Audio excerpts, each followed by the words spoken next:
A'udhu billahi minash shaitanir la'inir rajim. Bismillahir rahmanir rahim. Kalli bakar mallaka insha Allah mai hadarin tsiya. Ko da sunanka ya kasance Dauda ne insha Allah wajen taurin kai baka mallakuwa bi izin kai ma wannan an gama. Za a mallake ka tas insha Allah.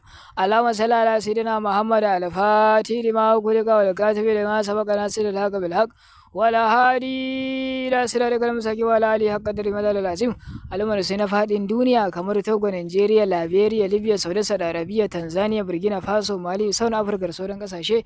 Assalamu alaikum wa rahmatullahi ta'ala wa barakatuh. Al'ummar sai na fadin duniya. Idan farkon zuwan kai ne da kai mana subscribe, kai mana share din wannan attajirin sirri insha Allah.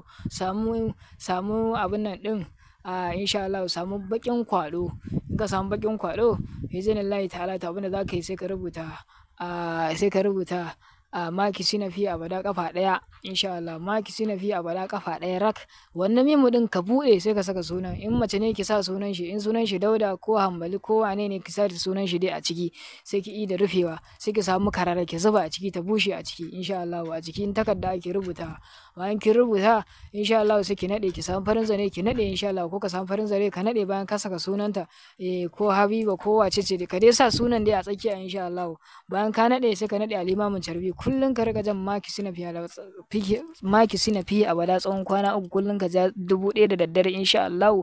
Ka shafa turaren mallaka cikin sauki. Akwai turare ake sai da shi mallaka cikin sauki 1500 ake sai da shi na turana, amma dai yanzu ban sani ba, amma 1500 ake sai da shi bai da tsada insha Allah na tsawon kwana 3. In dai kai wannan sirri bi iznillahi ta'ala, in dai kai wannan sirri bi iznillahi ta'ala to sai an gama da wannan bangaren mallaka kenan insha Allah.